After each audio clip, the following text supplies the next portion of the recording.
puissance, ta présence dans ma vie. Ton amour, ta puissance, ta présence dans ma vie. Je veux te louer de tout mon cœur et je veux te louer de toute mon âme et je veux t'adorer de toute ma force car tu es mon Dieu. Tu es mon Dieu, car tu es mon Dieu, tu es mon Dieu. Ton amour, ta puissance, ta présence dans ma vie. Ton amour, ta puissance, ta présence dans ma vie.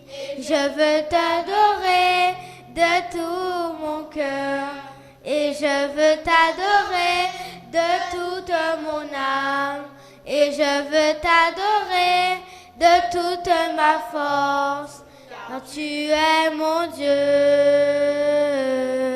tu es mon Dieu, car tu es mon Dieu. Mon Dieu, car tu es mon Dieu, tu es mon Dieu. Reçois l'adoration, tu es le roi de gloire, notre victoire. Digne es-tu, Seigneur, Emmanuel. Reçois l'adoration, tu es le roi de gloire, Dieu de victoire. Digne es-tu, Seigneur, Emmanuel.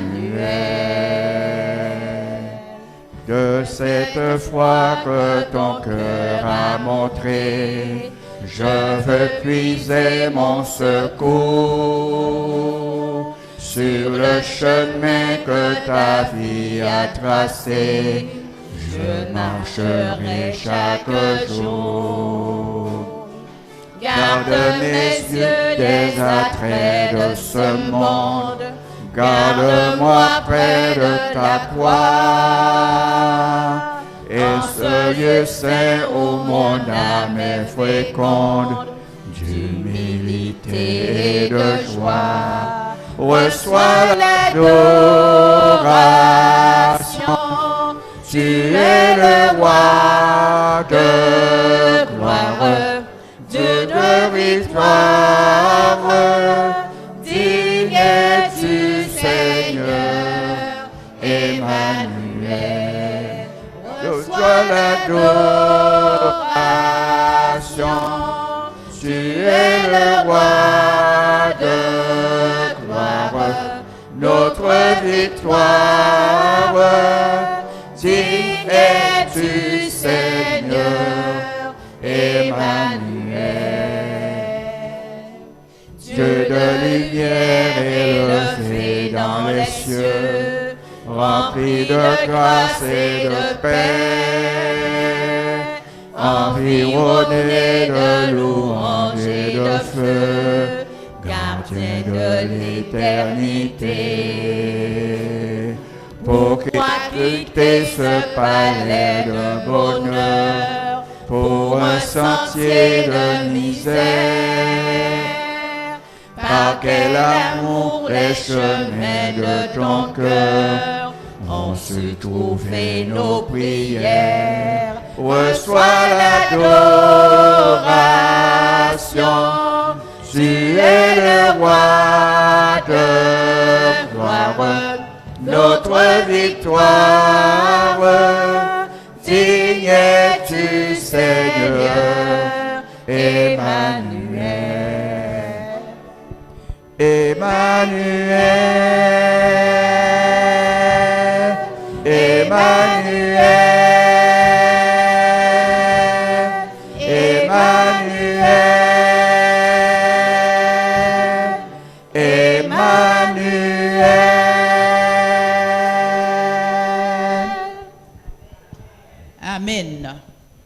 Gardez votre position alors que je vais lire dans le livre de l'Apocalypse de Jean, au chapitre 1er, le verset 1.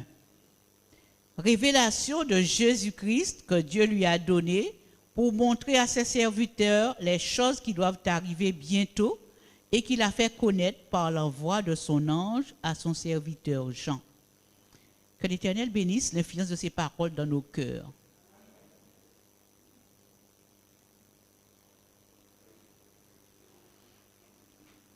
Comme je vous l'ai annoncé tout à l'heure, la semaine d'évangélisation sera tenue par notre frère Sandro Alix Nègre. Que l'Éternel le remplisse de son Esprit Saint et que nous soyons disposés à écouter l'Éternel nous parler. Sandro, merci. Merci. À un certain moment, j'ai pensé qu'elle allait mettre tous les autres noms qu'il y avait, mais voilà, ça va dire à Dieu. Ce matin, j'ai vraiment très chaud et je me dis, mais je suis déjà, vous avez vu, je suis sorti, je suis allé regarder la clim, je me suis dit, c'est à 20, mais quand même, pourquoi j'ai aussi chaud? Et je me suis dit, mais je pense que c'est votre... la présence de Dieu, oui, en moi, mais également la chaleur que vous dégagez, la chaleur humaine que vous dégagez. Et je remercie Dieu pour cela. Nous avons très bien interprété les chants et les enfants également dans ce chant d'adoration. Et dans cet esprit, nous allons continuer à rester avec notre Dieu dans cette atmosphère d'adoration. Mais notre Dieu est le Dieu qui également rafraîchit, qu'il puisse nous rafraîchir par son Esprit Saint ce midi. Nous saluons donc tous ceux qui sont connectés et nous les remercions d'être présents avec nous par ce biais. Nous remercions donc la présence de chacun et également notre pasteur qui est avec nous ce matin. Je vais juste prier avant de commencer. Ce moment, Père éternel, nous avons besoin de ton esprit pour comprendre ta parole. Que tu puisses encore te révéler à tes enfants et que ton Esprit Saint puissamment puisse nous fortifier en ce sens. Merci de bénir donc tout ce qui sera dit et fait et que toute gloire te revienne car nous te prions au nom de Jésus. Amen. Frères et sœurs, je tiens également à vous transmettre les salutations de l'église de Corridon, là où j'étais à Martinique, l'église de Jérusalem à Corridon, donc qui m'a demandé de transmettre les salutations à l'église et qui m'ont dit pourquoi pas essayer de faire un jumelage. Et de toute façon, j'ai déjà également pour les jeunes une activité de prévue parce qu'on était dans une activité de jeunes et ils m'ont dit qu'ils auraient aimé partager également un moment avec nous autour d'une activité de jeunes. Donc c'est déjà une occasion pour nous pour éventuellement l'année prochaine. Que Dieu donc nous bénisse et nous sommes donc une grande famille et non seulement donc là à Morgaya, mais cette grande famille en Guadeloupe, cette grande famille donc mondiale et nous sommes donc heureux de pouvoir appartenir à un tel Dieu. Nous commençons donc une semaine d'évangélisation. Tous les soirs à partir de 18h15 nous serons présents, mais nous allons commencer effectivement à partir de 18h30. Mais nous voulions vraiment marquer ce moment par également votre présence, mais que nous puissions, les choses seront un peu condensées parce que vous comprenez, dans une semaine on ne peut pas tout voir. Je vais essayer en tout cas de brosser avec vous l'Apocalypse. Et comme je vous ai dit mercredi, on ne peut pas parler de l'Apocalypse si ce n'est pas pour parler également de l'Ancien Testament. Donc on ne peut pas parler de l'Apocalypse en auscultant donc les autres livres de la Bible et surtout les livres de l'Ancien Testament dont Daniel. Nous allons découvrir pour certains ou redécouvrir pour d'autres certaines vérités contenues dans le livre de l'Apocalypse. Mais pour, donc, comme je vous ai dit, parler de l'Apocalypse, nous allons parler de Daniel et demain soir, je vous invite à être présent.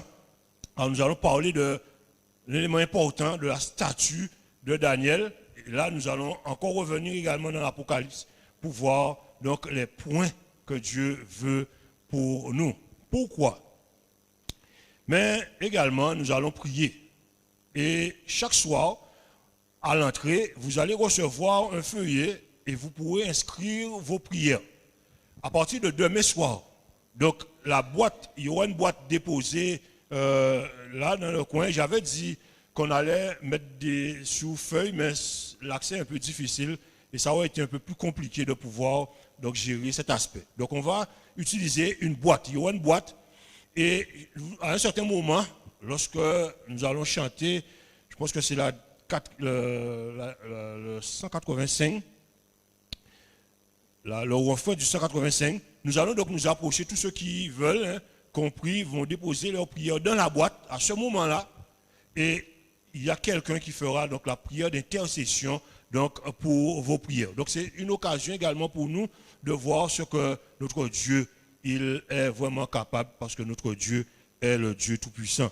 Donc nous allons donc prier également chaque soir, et tous ceux et celles qui ont des sujets, n'ayez pas peur, par la foi et l'engagement que nous faisons avec Dieu, nous allons le voir donc opérer des miracles dans nos vies, parce que son but également, c'est de pouvoir donc opérer des miracles dans nos vies. Vivre avec assurance en Jésus au cœur de la crise. Et cette semaine d'évangélisation, donc, nous allons voir comment, ou en tout cas les éléments que Jésus nous donne, Dieu nous donne, pour que nous puissions vivre donc avec assurance. Parce qu'on peut vivre au cœur de la crise, mais on peut vivre avec l'assurance en Jésus au cœur de la crise. Et vous allez voir que ça va faire toute la différence. Toute la différence sera jugée là. Non pas vivre seulement, parce qu'on pourra vivre au temps de la crise. Mais Jésus va faire quelque chose dans nos vies, dans cette crise, pour que nous puissions traverser cette crise, non pas comme les autres, en étant désappointés, mais en étant heureux. Et toutes les crises que nous traversons, Jésus veut également. Frère Cam, il est où? Jésus veut que nous puissions donc traverser ces moments avec lui. Et mes amis, les temps sont fâcheux, et nous l'avons vu, et tout au cours de la classe de l'école du sabbat, nous l'avons vu, les temps sont difficiles, les temps sont fâcheux. La fin approche à grande vitesse. Le grand conflit de la fin des temps se joue actuellement, mes amis. Et j'ai confectionné cet ouvrage. Un ami l'a confectionné pour moi, parce qu'on était un peu à court de temps, et je suis allé le voir parce que c'était difficile. Mais en tout cas, je remercie infiniment pour sa prestation. Mais mes amis, il est utile pour nous, dans l'Apocalypse, et nous allons le voir pendant la semaine, Jésus nous donne des leçons pour que nous puissions comprendre les choses. Et il veut à chaque instant que les choses soient concrètes pour nous. Et lorsque nous parlons, nous devons également nous tirer des exemples que Jésus a pris. Et lorsque nous disons que le temps approche, c'est vrai qu'à l'école du sabbat, notre animatrice de ce jour, en tout cas, nous disait que sa belle-mère lui disait en 2000 que c'était plus la peine de continuer parce que Jésus allait revenir. Et nous sommes en 2022, Jésus n'est toujours pas revenu. Et pour certains, on pourrait avoir l'impression que c'est vrai qu'on a toujours entendu parler de cela, mais ce n'est pas une réalité. Mais mes amis, laissez-moi vous dire une chose. Qu'est-ce que j'ai en main? Un sablier. Quel est le rôle de ce sablier? À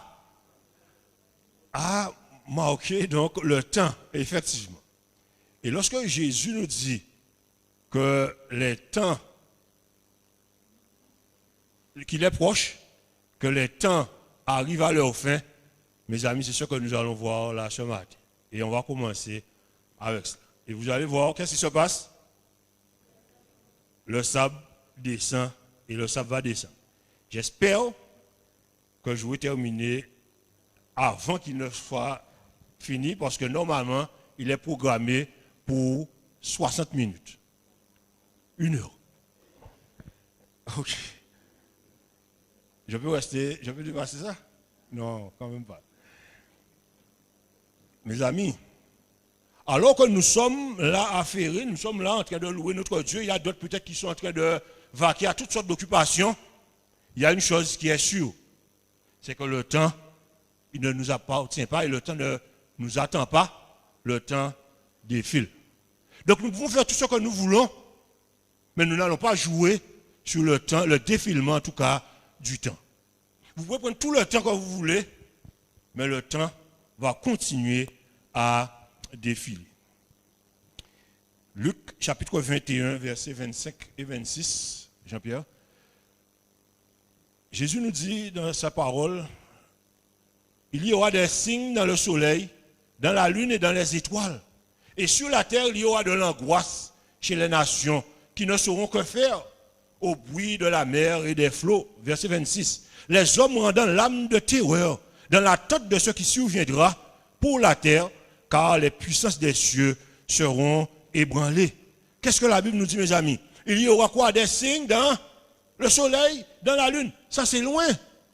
C'est en haut. Mais il nous dit, sur la terre, qu'est-ce qu'il y aura? Sous la terre, il y aura de l'angoisse chez les nations. Et les nations ne sauront que faire. Pourquoi? L'angoisse sera arrivée à un point terrible, mes amis, qu'on va chercher, mais on ne pourra rien faire. Et lorsqu'on va entendre ces bruits de la mer et des flots, ce sera vraiment terrible. Les hommes, on nous dit, qu'est-ce qu'ils vont faire? Ils rendront l'âme de terreur. Oh, mes amis, les choses seront vraiment difficiles. Les choses seront vraiment terribles. Et lorsque nous regardons le livre de l'Apocalypse, et je vais vous inviter à, pendant cette semaine, on va en tout cas explorer certains faits du livre de l'Apocalypse. Certains se disent que oui, mais ce n'est pas un livre à lire, c'est un livre compliqué. Et d'ailleurs, on a déjà lu, mais c'est vrai qu'on ne retient pas toutes les choses. Et lorsqu'on entend parler de bêtes, on entend parler de toutes sortes de bêtes.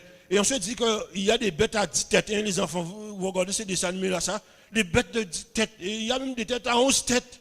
Et on entend parler de guépards, de léopards, d'ours, de lions, d'agneaux. Et on se dit que là, c'est un livre compliqué. Et certains se disent même que lorsqu'on commence à étudier ce livre, des choses se passent, parfois extraordinaires, et on arrête parce qu'on n'a pas envie de voir ces choses passer. Mais mes amis, c'est faux.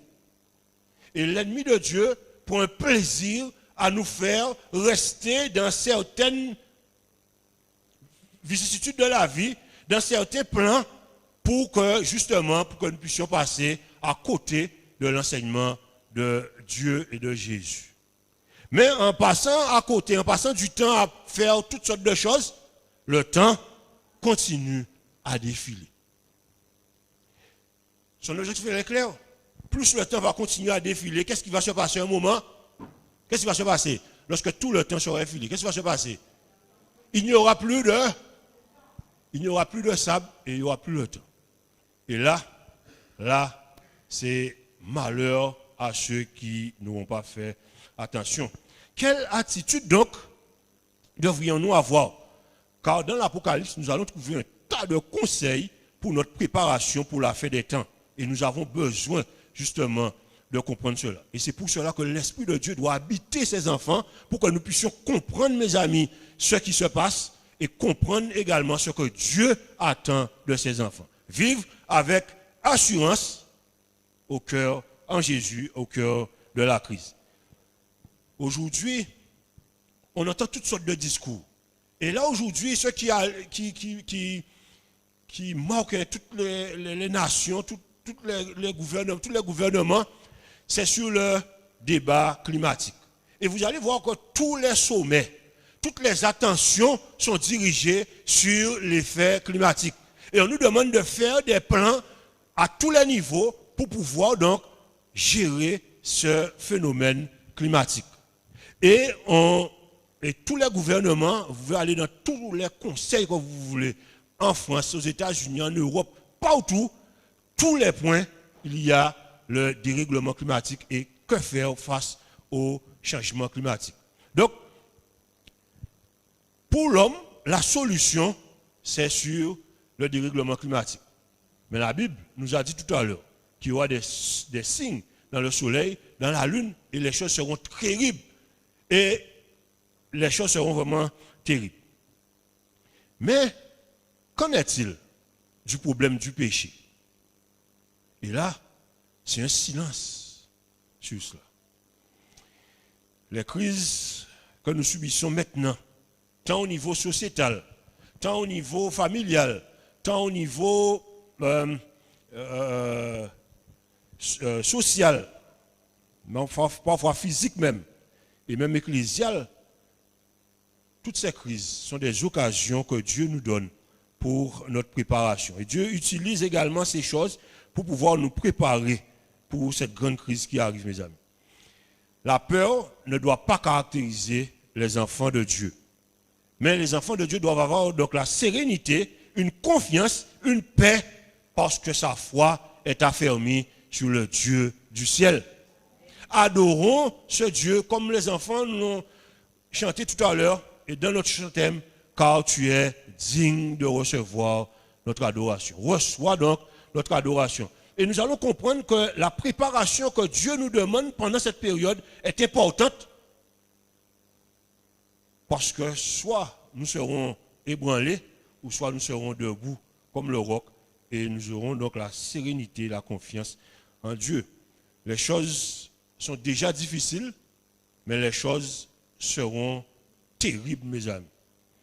C'est pour cela que Dieu nous a révélé des choses pour fortifier notre foi. Jean chapitre 13, verset 19, la parole de Dieu déclare dans le livre de Jean, au chapitre 13, verset 19, « Dès à présent, je vous le dis, avant que la chose arrive, afin que lorsqu'elle arrivera, vous croyez à ce que je suis. » Amen.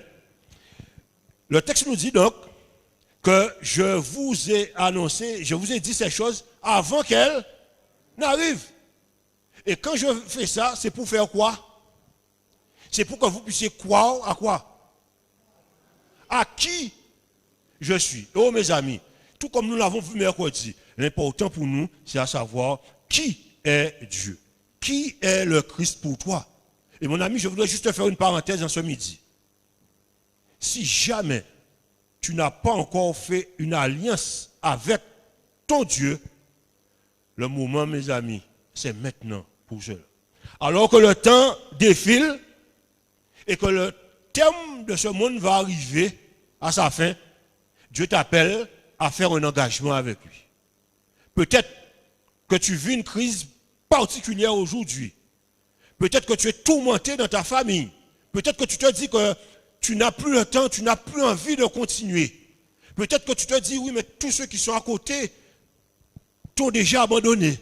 Peut-être que tu te dis, oui, mais et l'autre qui est tombé à côté. Peut-être que tu te dis que tu es trop jeune.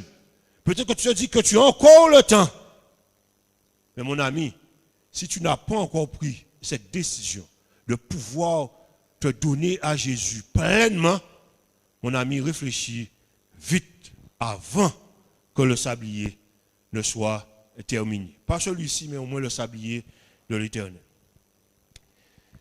Mais il est important pour nous de pouvoir comprendre quelque chose, parce qu'aujourd'hui, et même nous qui sommes là, Dieu nous appelle à lui donner totalement notre cœur. Il est le grand je suis. Et mes amis, je vous disais mercredi que grammaticalement, ce n'est pas bien ce que je vais dire. Hein? Mais dans le présent, Dieu dit je suis. Dans le présent, il dit je suis. Et dans le futur, il dit je suis encore. Notre Dieu est. Et lorsqu'il a dit à Moïse, lorsque Moïse disait oui, mais qui est-ce que je vais dire? Comment tu t'appelles? Il va dire, je suis. L'Éternel est celui-ci. Et lorsqu'il nous a dit tout à l'heure, afin que vous croyiez que je suis Dieu. Le grand je suis t'appelle à entrer avec lui dans une démarche. Le grand je suis t'appelle à lui donner tout ton cœur. Le grand je suis te dit qu'il est. Pourquoi? Parce qu'il te dit, il est dans le présent, dans le passé, il est dans le présent et il est également dans le futur. C'est vrai que c'est un peu difficile pour nous à comprendre. Mais Dieu est en dehors du temps, mes amis. Et c'est pour cela que ce grand je suis, on dit aussi l'Éternel parce qu'il est Dieu. Et Dieu parce qu'il est seulement Dieu. J'ai envie de chanter, mais bon, on va laisser ça là. Donc, vous comprenez l'élément? Il nous demande donc à pouvoir croire qu'il est Dieu et il est Dieu. Mon ami, la notion fondamentale pour nous à comprendre, le Dieu que nous servons, il est celui-ci, le Dieu suprême, le maître de tout ce qui existe. Et c'est pour cela qu'il va nous demander une seule chose, c'est à pouvoir considérer qui il est et ça va déterminer tout ce que nous serons ou tout ce que nous sommes. Là maintenant, lorsque nous avons une connaissance de qui est le Dieu que nous servons, mes amis, ça va changer toute notre attitude. Et Dieu nous appelle donc à comprendre, à considérer qui il est, parce qu'il est, il est et il est.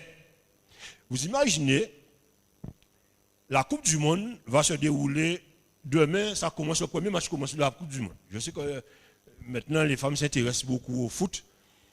La finale, ça se joue Laurence. Au 4. Oh, vous voyez, donc j'ai demandé à Laurence, elle est au club. La Coupe du Monde va commencer demain. Mais vous savez que Dieu connaît déjà qui va gagner la Coupe du Monde. Mais la Coupe du Monde n'est pas encore jouée. Hein? C'est comme si on regardait la Coupe du Monde de 2018. Qui a gagné la Coupe du Monde de 2018? La France. Oh, monsieur, on n'est pas aux hommes. La France. Combien? Ah ouais. La France a gagné la Coupe du Monde en 2018. Quel était le score, Nadine?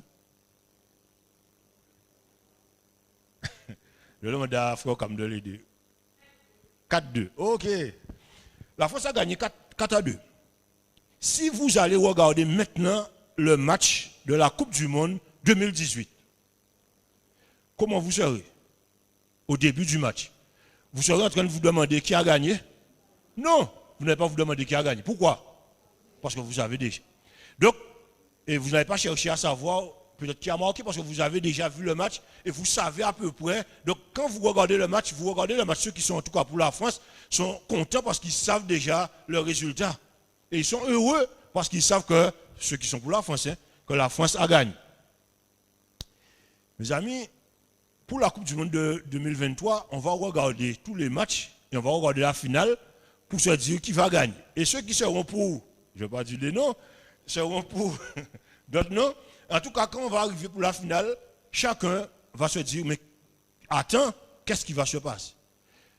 Mais le grand je suis, Dieu, pour l'histoire du monde, Dieu connaît déjà tout ce qui va se passer.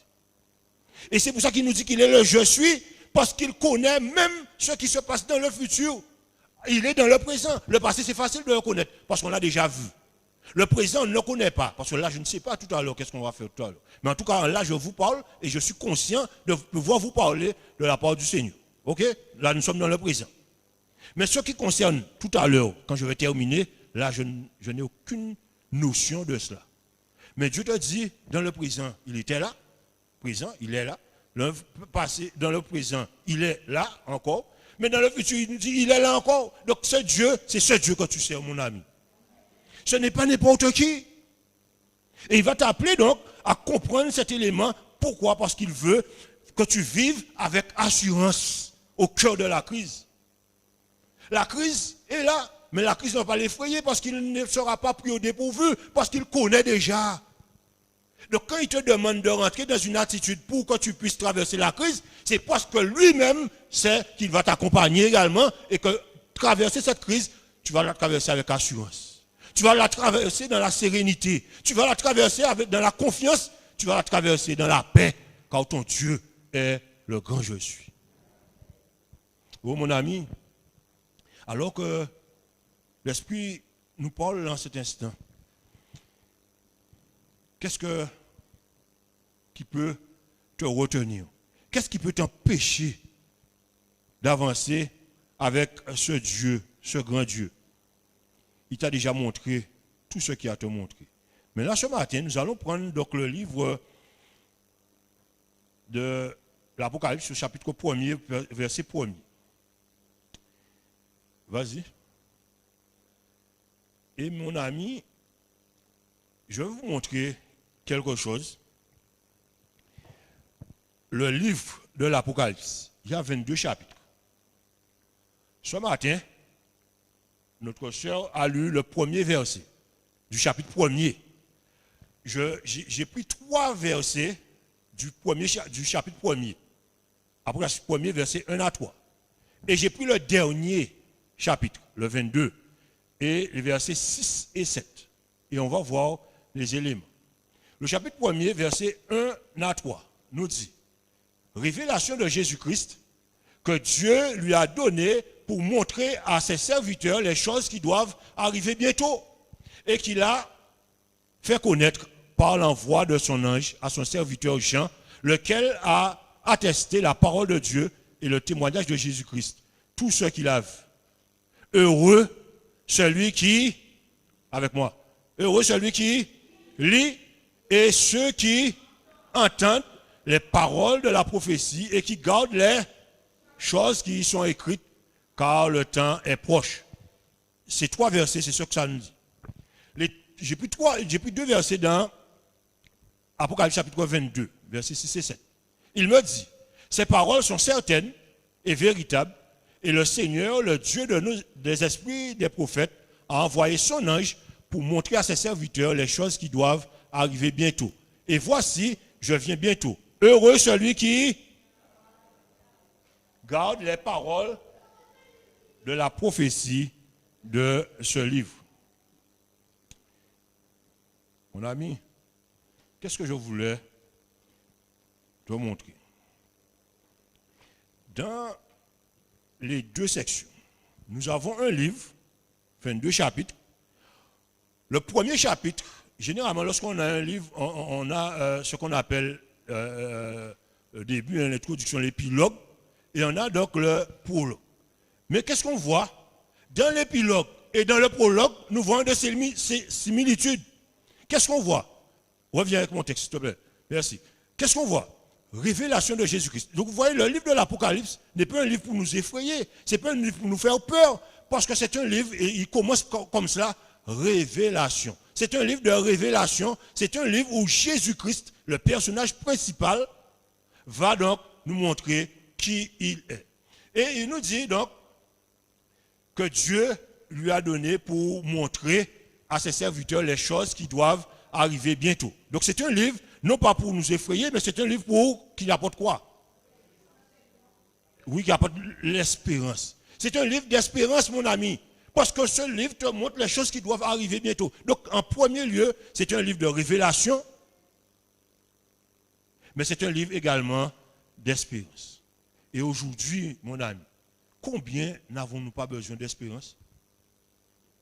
Et aujourd'hui, on peut penser que le monde est en déshérence. Le monde ne sait même plus où mettre la tête. Mais dans ce livre de l'Apocalypse, Dieu nous appelle à continuer à avoir de l'espérance. Alors que le temps défile, mais il veut quand même que nous puissions continuer à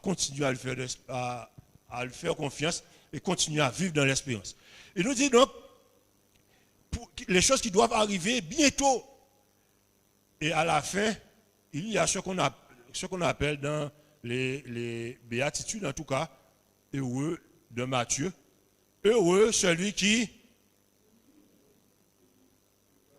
Non, les 3 premiers chapitres de verset de Apocalypse 1er. Heureux celui qui lit et pourquoi on n'a pas dit heureux celui qui lit et celui qui entend les paroles? Et là, on peut se poser des questions, mes amis. Et c'est pour cela que la beauté du texte. Et nous devons comprendre, celui qui lit, là, lit, mais tous ceux qui entendent la parole. Tous ceux qui entendent les paroles de la prophétie et qui gardent les choses qui y sont écrites. Heureux sont-ils. Jésus veut que nous soyons donc, comment? Heureux. Donc la priorité de Jésus, c'est que nous soyons heureux. À un certain moment ou à tout moment? À tout moment. Et pour que nous puissions être heureux, qu'est-ce qu'il nous faut faire? Lire et entendre la parole qu'il y a dans ce qu'il nous a dit.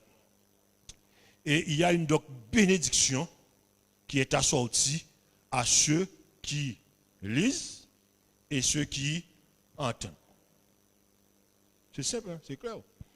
Mais lorsqu'on regarde dans l'Apocalypse 22, parce que lorsqu'on commence avec un livre dans son introduction, généralement le dernier, c'est la conclusion de ce qui a été dit dans le livre.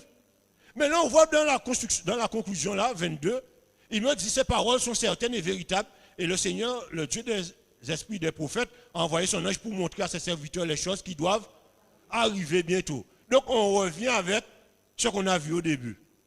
Il nous montre encore les choses qui doivent arriver. Et oui, il dit, maintenant, oui, je viens. Bientôt, je viens. Heureux celui qui garde les paroles de la prophétie de ce livre. Et il recommence encore avec cette bénédiction envers ceux qui gardent les paroles de la prophétie de ce livre. Donc vous voyez, vivre, oui, au cœur de la crise, mais nous devons vivre avec assurance en Jésus au cœur de la crise. L'Apocalypse n'a pas comme but de nous raconter l'histoire, mais de nous montrer l'avenir.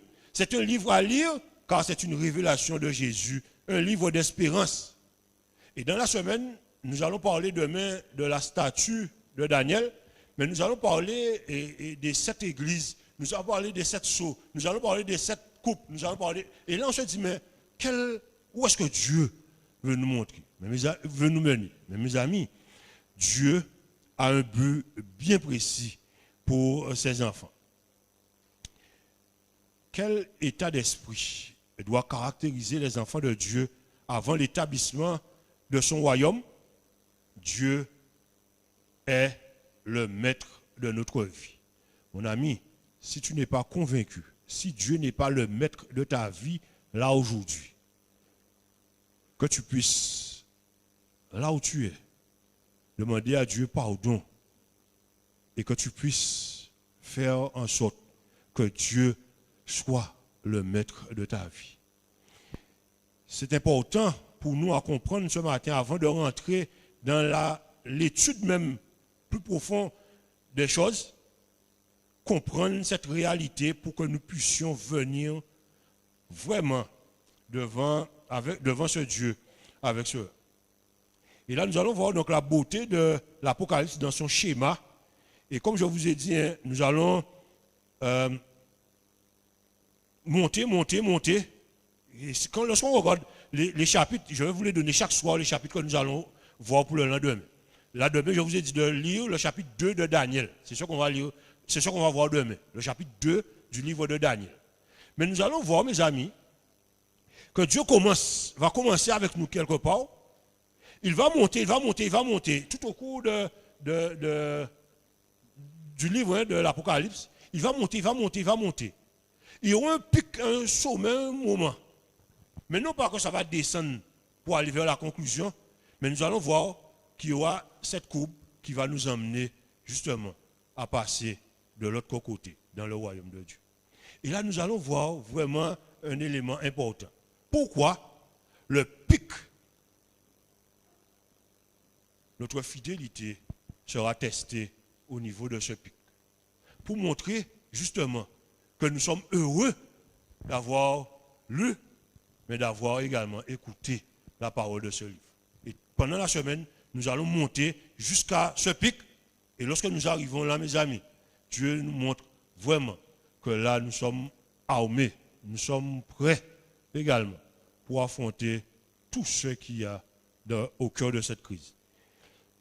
Et l'assurance que ces enfants ont, c'est que ce Dieu ne va jamais te décevoir, ce Dieu ne va jamais t'abandonner, et à travers toutes les crises, tu verras qu'il sera toujours là avec toi. Et même lorsqu'il va quitter le ciel, parce qu'à un certain moment, nous allons voir qu'à un certain moment, lorsqu'il va sortir, il n'y aura plus d'intercesseurs, les enfants seront seuls, mais là, ce seront ceux qui seront déjà scellés, donc il n'y aura même pas de problème, parce qu'on peut encore affronter ces crises-là avec lui, à ce moment-là. Et donc, ce livre qui est un livre de la révélation, un livre d'espérance, un livre qui nous présente la personne de Jésus et qui nous ouvre les perspectives illimitées de ce Dieu d'amour, ce Dieu de miséricorde. Oh, mes amis, les choses seront terribles, les choses seront difficiles, mais tu peux vivre avec cette assurance qu'en Jésus, ta victoire est déjà acquise. ton Dieu sera avec toi au cœur de la crise. Non pas quand ça va se terminer, mais ton Dieu sera au cœur de la crise avec toi dès maintenant et jusqu'à l'éternité. Mais la crise va arrêter parce que son but, c'est de pouvoir nous faire régner là où la paix, l'amour, la joie sera pour toujours. Mais en attendant ce moment, il veut que tu puisses comprendre qu'à partir de maintenant, il veut déjà mettre la joie, la paix, l'amour en toi. Pour que tu puisses te préparer à vivre l'éternité avec lui. Oh, mes amis, ne vois pas la difficulté comme une difficulté, mais vois maintenant la difficulté comme une grâce que l'Éternel te fait pour traverser ce moment. La crise est difficile. Peut-être que tu ne sais même pas ce que tu vas manger ce midi. Mais mon ami, Jésus t'appelle à traverser toutes les crises avec toi pour te dire une seule chose, que je suis Dieu et d'éternité en éternité, je serai Dieu. Et je veux même pas pour je serai Dieu. D'éternité en éternité, je suis Dieu.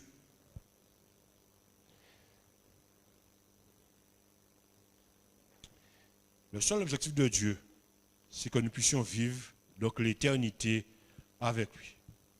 Mon ami, alors que tu vas formuler ta prière demain, tu viendras avec ta prière et que nous allons prendre plaisir à pouvoir également prier pour toi. Je voudrais que tu puisses vraiment contempler ce Dieu aujourd'hui, ce Dieu, ce grand je suis, qui t'appelle à entrer avec lui dans cette dynamique, qui t'appelle à entrer avec lui au plus profond des choses et pour lui dire, Seigneur, qu'est-ce que tu attends vraiment de moi? Seigneur, qu'est-ce que tu veux m'enseigner? Et tu vas voir à travers l'histoire de l'Apocalypse, à travers l'histoire de la Bible, parce que l'Apocalypse ne sera pas toute seule vue, parce que je vous ai dit qu'on doit parler de l'Ancien Testament aussi. À travers l'histoire de la Bible, vous allez découvrir ou redécouvrir encore ce Jésus, ce grand je suis, et qui te dit, oui, tu peux cheminer avec moi. C'est plus le temps pour toi de faire marche arrière. D'ailleurs, la marche arrière pour nous n'est plus possible. Nous ne pouvons faire une seule chose, c'est continuer à aller de l'avant avec notre Dieu. Oh mon ami, fais des plans pour être présent et nous découvrirons encore des vérités qui fortifieront notre foi et nous permettront d'affronter en Jésus les crises avec sérénité. Je ne serai pas plus loin ce midi car je vais vous laisser étudier le chapitre 2 cet après-midi après avoir mangé. Je voudrais terminer avec ces deux versets tirés du livre de l'Apocalypse 22, versets 20 et 21. Les deux derniers versets c'est un peu bizarre de commencer par la fin parce qu'aujourd'hui je commence. Normalement j'aurais dû terminer samedi prochain avec cela. Mais vous avez vu comment Dieu a pris le chapitre 1er, le chapitre 22 et les similitudes qui allaient. On va faire la fin. Celui qui atteste ces choses dit, oui, je viens bientôt. Amen. Viens, Seigneur Jésus. Que la grâce du Seigneur Jésus soit avec nous tous. Amen. Jésus m'entend, oui j'en ai l'assurance, il a perçu les accents de ma foi. J'avance en paix, guidé par l'espérance, sur le sentier de ces divines lois. Et je l'attends toujours avec bonheur, car Jésus mon divin sauveur, autant voulu me répondra,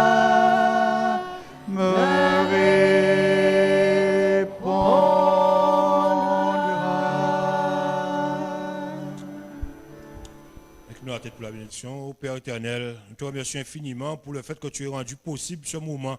Seigneur, alors que tu nous as parlé, à travers ta parole, tu nous donnes ce message d'espérance, ce message d'amour, ce message qui nous dit que tu viens bientôt. et tu viens chercher tes enfants. Seigneur, tu attends que ton peuple rentre dans une autre dimension avec toi. Que tu puisses nous aider, Seigneur, à comprendre, Seigneur, ces éléments. Que tu puisses nous aider à comprendre qui tu es, car tu es ce Dieu qui veut encore faire des miracles dans la vie de tes enfants. Ô Seigneur, à travers toutes les crises que nous aurons à passer, tu nous dis que tu seras toujours avec nous, que nous puissions apprendre à compter davantage sur toi, que nous puissions apprendre, Seigneur, à te faire davantage confiance. C'est pour cela que nous avons besoin, Seigneur, que tu nous augmentes la foi, que tu nous augmentes le courage. Mais Seigneur, nous ne pourrons arriver si ton esprit n'est pas éparti à chacun. Ô Père éternel, alors que nos cœurs sont ouverts à l'influence de ton Esprit Saint, que tu puisses pénétrer dans nos cœurs et que par ton esprit, tu puisses opérer cette transformation en nous qui nous fait pouvoir avoir tous les éléments nécessaires pour rester debout à ta venue. Ô Père éternel, bénis chacun, bénis chaque famille de l'Église, bénis chacun ici représenté, des enfants aux adultes, aux aînés, que tu puisses, Seigneur, nous fortifier et que nous puissions, Seigneur, apprendre encore à compter davantage sur toi. Bénis-nous, bénis le reste de ce sabbat, renvoie-nous avec ta paix et surtout que nous ayons l'assurance de ton pardon et que nous puissions continuer à cheminer avec toi. Agis pour nous, s'il te plaît, car nous te prions par les mérites de Jésus, lui qui vit et qui règne pour l'éternité. Amen. Que la grâce de Dieu soit sur toi